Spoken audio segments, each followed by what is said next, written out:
Welcome to fandom. আবার একটা Indian ফুটবলের আপডেটের ভিডিও নিয়ে চলে এসেছি। অনেকগুলো আপডেটই আছে ইন্ডিয়ান ফুটবল নিয়ে। আইএসএল তো চলছে, আইএসএল নিয়ে, চারিদিকের ফুটবল নিয়ে, আই লিগ নিয়ে, অন্য যা যা চলছে সবকিছু নিয়ে। কিন্তু সবার আগে যে কথাটা, এখনো যারা সাবস্ক্রাইব করেনি অবশ্যই করে নিও, আর বেল আইকনটা টিং টং করে অল অপশনটা প্রেস করে দিও রেগুলার নোটিফিকেশন পাওয়ার জন্য। আর সাউলের ইনজুরি নিয়ে তোমরা খুব চিন্তিত, আলেকজান্ডার প্যান্টিক নেক্সট ম্যাচ খেলবে কিনা সেই নিয়েও খুব চিন্তিত। সেগুলো নিয়েও যা যা আপডেটস আছে বলে দেবো। আর আমাদের ইনস্টাগ্রাম আর ফেসবুক পেজটাও কিন্তু অবশ্যই ফলো করে নিও, ডেসক্রিপশনে লিংক দেওয়া আছে। ওখানে কিন্তু অনেক ছোট ছোট ভিডিও আপডেটস আসতে থাকে, তো সেগুলো পাওয়ার জন্য অবশ্যই কিন্তু গিয়ে ফলো করে নাও। আর পুছে থেকে প্রথমে শুনে নাও।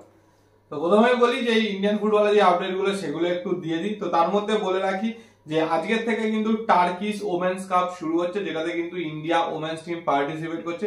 আজকে কিন্তু ইন্ডিয়ার ফার্স্ট খেলা রয়েছে ইন্ডিয়া ভার্সেস ইস্টোনিয়া ওমেন্স টিমের সাথে। আর খেলাটা রয়েছে দুপুর 1:30টা থেকে, মানে তোমরা যখন ভিডিও দেখবে তখন কিন্তু অলরেডি খেলাটা শুরু হয়ে গেছে। এবং খেলাটা লাইভ দেখাবে হচ্ছে ইভি মা ফুটবল বলে একটা ইউটিউব চ্যানেল আছে, সেইখানে কিন্তু লাইভ দেখাবে। তো ইউটিউবে গিয়ে সার্চ করতে পারো। আর যেই স্কোয়াডটা গেছে তো স্কোয়াডটা স্ক্রিনে দেখে নাও। আর যেহেতু ভিডিওটা অনেক লেটে বানাচ্ছি তো আজকের স্টার্টিং 11টা বলে দিই। গোলকিপার আছে শ্রেয়া হুডা, এছাড়া আছে সিল্কি দেবী আছে, আশালতা দেবী আছে, ক্যাপ্টেন সৌম্যা আছে, সঞ্জু আছে, অঞ্জু তামাং আছে, পিয়ারি জাজা আছে, ইন্দুমতি আছে, মনীষা কল্যাণ আছে, ডালিমা চিপ্পার আছে, আর কার্তিকা আছে। এরা হচ্ছে ফার্স্ট 11। এছাড়া সাবস্টিটিউট তো অবশ্যই অনেকেই আছে। তো খেলাটা কিন্তু 1:30টা থেকে শুরু হয়েছে। তোমরা হয়তো খুব কম লোকে ইন্ডিয়ান ওমেন্স ফুটবল ফলো করো, কিন্তু খেলাটা ফলো করো, কারণ যে স্কোয়াডটা শুনলে এর মধ্যে কিন্তু কিছু লোক বিদেশে গিয়ে খেলছে, বিদেশে গোল করছে, বিদেশে নাম্বার 9 জার্সি পড়ছে। আর বাকি যাদের কথা শুনছো তারাও কিন্তু মানে একদম ইন্ডিয়াতে দাপিয়ে খেলছে, কেউ কেউ গিয়ে কিন্তু বাইরে খেলেও এসছে। তো অবশ্যই ওমেন্স ফুটবলটা ফলো করো, কারণ হাই চান্সেস আছে কিন্তু এখন যে টিমটা আছে ইন্ডিয়ার খুবই ভালো টিম, কারণ ইউরোপে গিয়ে চান্স পাচ্ছে, মেন টিমে গোল করছে, অ্যাসিস্ট করছে, সেই সব প্লেয়ারদের নিয়ে কিন্তু খুব ভালো টিম। ভবিষ্যতে কিন্তু মানে খুব শিগগিরই কিন্তু একটা ওয়ার্ল্ড কাপে হয়তো স্পট বানিয়ে নিতেই পারে, কারণ ওমেন্স টিমটা কিন্তু অনেকটাই ডেভেলপ হয়েছে। তো এর সাথে আরো একটা খবর দিই, সেটা হচ্ছে আজকে থেকে কিন্তু সন্তোষ ট্রফির ফাইনাল রাউন্ড শুরু হয়েছে। তো একটা খেলা অলরেডি হয়ে গেছে, মেঘালয় ভার্সেস সার্ভিসেস, সেটাতে কিন্তু সার্ভিসেস 1-0 গোলে জিতেছে। তো আরো দুটো খেলা আজকে রয়েছে, একটা হচ্ছে আসাম ভার্সেস কেরালা দুপুর 2:30টা থেকে, আর আরেকটা হচ্ছে গোয়া ভার্সেস অরুণাচল প্রদেশ সন্ধ্যে 7টা থেকে। তো ওই যেহেতু অরুণাচলেই হচ্ছে তো অরুণাচলের home team, Arunachal home team, তো এটা তো রয়েছে। এবং তার সাথে আরো একটা খবর দিই, সেটা হচ্ছে east Bengal fans club Chittaranjan এদের তরফ থেকে কিন্তু একটা টুর্নামেন্ট অর্গানাইজ করা হচ্ছে, ফ্রেন্ডশিপ কাপ 2024 নামে। এটা হবে 3 মার্চ থেকে 10 মার্চ অব্দি চিত্তরঞ্জনে শ্রীলতা ইনস্টিটিউট ফুটবল গ্রাউন্ডে। এবং সেখানে কিন্তু কলকাতা এবং বিভিন্ন জায়গার টিমগুলো খেলছে। তো স্ক্রিনে তোমরা ফিক্সচারটা দেখে নাও। আর ফাইনাল রয়েছে 10 তারিখে। তো এটা নিয়ে আরো যা যা আপডেট পাবো তোমাদেরকে তো অবশ্যই জানিয়ে দেবো। এবং তার সাথে বলে রাখি আগামী কাল জামশেদপুর ভার্সেস ইস্ট বেঙ্গল খেলাটা রয়েছে, এবং সেটাতে আমাদের রিপ্রেজেন্টেটিভ হয়ে কিন্তু খেলার বাণী চ্যানেল যেটা রয়েছে সেখানে তার হিমান কিন্তু যাচ্ছে এটা কভার করতে। তো ওর চ্যানেলটা সবাই ফলো করে দিও, ওখানে কিন্তু ব্লগ ছাড়বে। আর আমরা আমাদের ইউটিউব এবং ইনস্টাগ্রামে কিন্তু আর ফেসবুকে যেরকম গোলের ভিডিওগুলো ছাড়ি সেগুলো কিন্তু ছাড়বো। আর কালকের খেলায় কিন্তু সাউল থাকছে না সবাই জানো, কিন্তু সাউল কিন্তু স্পেন থেকে ফিরে এসছে। এইখানে কিন্তু এবার মেডিকেল টেস্ট ফেস্ট হবে, তারপরে সিদ্ধান্ত নেওয়া হবে যে তারপরের দিন যে ম্যাচটা আছে চেন্নাইয়ের সাথে সেই ম্যাচটায় সাউল খেলবে কিনা। তো সম্ভাবনা আছে সাউল সেই ম্যাচটায় হয়তো রিটার্ন আসতে পারে, কিন্তু সব ডিপেন্ড করছে এই বাকি যে টেস্টগুলো এমআরআই ফেমারআই যা আছে সবকিছুর ওপর। আর তারপরে প্র্যাকটিসে নেবে, নিজেকে যদি ম্যাচ ফিট মনে করে তারপরে কিন্তু নামবে। কিন্তু এই মুহূর্তে যেটা আপডেট, সাউল কিন্তু স্পেন থেকে ট্রিটমেন্ট করিয়ে ফিরে এসছে। বাকি কাজ এখন হবে, সব ঠিকঠাক থাকলে চেন্নাইয়ের ম্যাচে দেখতে পাবে, আর সব ঠিকঠাক না থাকলে আরো কিছুদিন তোমাদের অপেক্ষা করতে হবে। কিন্তু নতুন যে প্লেয়ার আছে আলেকজান্ডার প্যান্টিক, সে কিন্তু অলরেডি জামশেদপুর পৌঁছেও গেছে। তোমরা ছবিও দেখে নিয়েছো, টিমের সাথে জয়েন করে প্র্যাকটিসেও জয়েন করে নিয়েছে। তার মানে বুঝেই নাও সে কিন্তু অ্যাভেলেবেল আছে, বেঞ্চে অবশ্যই থাকবে, কিন্তু নামবে কিনা সেটা ডাউটফুল, কারণ একজন ডিফেন্ডার অলরেডি আছে হিজাজি মেহের। তো সেই জায়গায় আমার মনে হয় না এত প্যান্টিকো সেন্টার ব্যাক তো স্টার্টিং 11-এ থাকবে বা নামবে মনে হয় না। কিন্তু দেখা যাক, ম্যাচ যদি ভালো জায়গায় থাকে হয়তো লাস্টের দিকে সাবস্টিটিউট করিয়ে দেখে নিতেই পারে।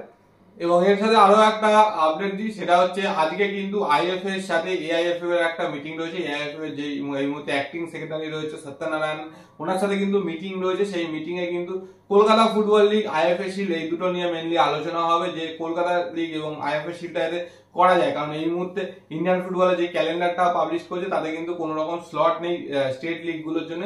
তো সেই জন্য কিন্তু আলোচনা যাতে এমন ভাবে ডেট গুলো দেওয়া হয় যাতে কিন্তু কলকাতা লিগটা ঠিকঠাক ভাবে হতে পারে, কারণ একটা বিশাল বড় লিগ, প্রচুর ডিভিশন রয়েছে। এবং তার সাথে আইএফএ শিল্ডটাও মাঝখানে 1 বছর বন্ধ হয়ে গেছে, তো সেই জায়গায় যেন আইএফএ শিল্ডটাও করায়। কারণ আইএফএ এর কিন্তু ইচ্ছা রয়েছে আইএফএ শিল্ডটা করার সিনিয়র টিমদের নিয়ে। আর জানোই আমাদের সিনিয়র টিমরা কিরকম নখরা করে, এই খেলবো না ওই খেলবো না ওরকম। তো সেইটা নিয়ে কিন্তু আলোচনা রয়েছে। এবং তার সাথে আরেকটা কথা বলে রাখি যে জুনে কুয়েতের সাথে ফিফা ওয়ার্ল্ড কাপ কোয়ালিফায়ারের যে ম্যাচটা রয়েছে, হোম ম্যাচটা, তো সেটার জন্য কিন্তু রিকোয়েস্ট করা হবে এআইএফএফ কে যাতে কলকাতাতে দেওয়া হয়। কারণ কলকাতাতে দেখেছি ইন্ডিয়ান ম্যাচ হলে প্যাক গ্যালারি থাকে, সবসময় 60,000 দর্শক থাকে, কিন্তু এআইএফএফ এর টার্গেট রয়েছে হায়দ্রাবাদে দেওয়ার। আর হায়দ্রাবাদে দিলে ফুল প্যাক গ্যালারি হবে কিনা সেটা একটা বড় ব্যাপার। আর স্টেডিয়ামও খুব ছোট, মানে ক্যাপাসিটিটা খুবই কম, মোটামুটি 15,000 18,000 ম্যাক্সিমাম হয়তো হবে। তো সেইখান থেকে যদি আইএফএ কনভিন্স করতে পারে তাহলে কিন্তু একটা সম্ভাবনা রয়েছে জুনে কুয়েতের হোম ম্যাচটা কলকাতাতে হওয়ার। শুধু কনভিন্স করতে পারলি না, তাহলে কিন্তু হায়দ্রাবাদে যে ইন্সপেকশনে গেছে ওটা রেজাল্ট আসতে হবে। হায়দ্রাবাদ যদি অ্যাপ্রুভ হয়ে যায়, মানে ফিফা রেকমেন্ডেড স্টেডিয়াম হিসেবে যদি অ্যাপ্রুভ হয়ে যায়, তাহলে কিন্তু হায়দ্রাবাদই হবে। বা ধরো অ্যাপ্রুভ হলো না, তো সেই জায়গা থেকে কিন্তু একটা চান্স আছে, কারণ আইএফএ কিন্তু চাইছে অর্গানাইজ করতে, যেহেতু কলকাতায় কিন্তু দিতে পারে যথেষ্ট বড় একটা ম্যাচ, কুয়েত যথেষ্ট বড় একটা টিম। তো সেই জায়গা থেকে প্যাক গ্যালারি হলে কিন্তু ইন্ডিয়ান টিমের সুবিধা হবে। কিন্তু অন্যরাও কিন্তু চাইছে, যেমন মুম্বাই দিল্লি দুজনেই কিন্তু চাইছে। আর দিল্লিতেও কিন্তু স্টেডিয়াম যথেষ্ট বড়, কলকাতার মতো না হলেও যথেষ্ট বড়। আর দিল্লিতেও কিন্তু গ্যালারি ভরার সম্ভাবনা আছে, কারণ প্রচুর লোক ট্রাভেল করে যাবে, ভরাতে পারবে। তো এগুলোই এবার দেখার আইএফএ কিন্তু চাইছে যাতে এখানে হয়। এবার শেষ অব্দি দেখা যাক আগে হায়দ্রাবাদের ডিসিশনটা কি হয়, সেই ডিসিশনটার পরেই কিন্তু বোঝা যাবে যে এইখানে হওয়ার সম্ভাবনা আছে কি না।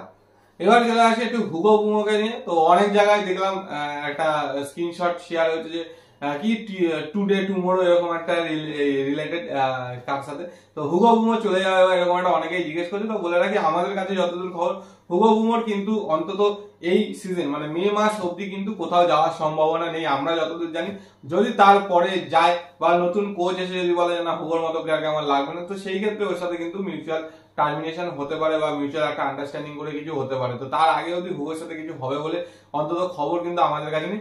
আর ইস্ট বেঙ্গলে তো বলেই দিয়েছে সহলের ইঞ্জুরিটা তো ও এসছে, ও তো ওর কিন্তু একটা এমআরআই হবে, তারপরে ডিসিশন নেবে যে চেন্নাইয়ের ম্যাচে ওকে টিমে রাখা হবে কি হবে না। আর বাকি তো টিম মোটামুটি এই মুহূর্তে সবাই রয়েছে, কার্ডের সমস্যাও মোটামুটি মিটে গেছে। এই ম্যাচে কিন্তু মানে কালকের ম্যাচে কিন্তু মাহেশও ফিরছে। তো আরেকটা কথাও বলি, হিজাজের কিন্তু 3টে কার্ড আছে। যদি নেক্সট ম্যাচে হিজাজি কার্ড খায়, তো সেই জায়গা থেকে তার পরের ম্যাচ কিন্তু হিজাজি থাকবে না। তার মানে ধরেই নিতে পারো নেক্সট মানে এই কালকের যে ম্যাচটা ওটা যদি হিজাজি ইয়েলো কার্ড খায়, মানে একদম গ্যারেন্টি ধরে নাও তার পরের ম্যাচে প্যান্টিককে দেখতে পাবি, কারণ বিদেশি সেন্টার ব্যাক লাগবেই যেহেতু। তো পরের ম্যাচে একদম কনফার্ম হয়ে যাবে প্যান্টিক খেলছে। কিন্তু এই ম্যাচটা খুব সম্ভবত হয়তো নামবে না। যদি ইস্ট বেঙ্গল উইনিং পজিশনে একদম থাকে যে একদম জিতবেই, সেই জায়গায় হয়তো লাস্ট 5-7 মিনিট দেখে নিতে পারে কোচ। তাছাড়া কিন্তু সম্ভাবনা নেই। কিন্তু বেঞ্চে অবশ্যই থাকবে, টিমের সাথে জয়েনও করেছে, জয়েন করে প্র্যাকটিসও করে নিয়েছে, সব ঠিকঠাক আছে। তো 5 জন বিদেশি অ্যাভেলেবেল আছে সাউল ছাড়া। আর হয়তো যদি সবকিছু ঠিকঠাক থাকে তাহলে নেক্সট ম্যাচ থেকে হয়তো 6 জন বিদেশি অ্যাভেলেবেল থাকবে। তো এগুলোই মোটামুটি আপডেট ছিল। তো ইন্ডিয়ান ফুটবলের আপডেটটাই আজকের ভিডিওতে বেশি। তো কিরকম লাগলো আপডেটগুলো অবশ্যই জানিও, কমেন্ট বক্সে কমেন্ট করে। আর ভিডিওটা পছন্দ হলে লাইক করে দিও, শেয়ার করে দিও, চ্যানেলটা অবশ্যই সাবস্ক্রাইব করে দিও, আর বেল আইকনটা টিং টং করে দাও নোটিফিকেশন পাওয়ার জন্য। চলো এখনের জন্য টাটা।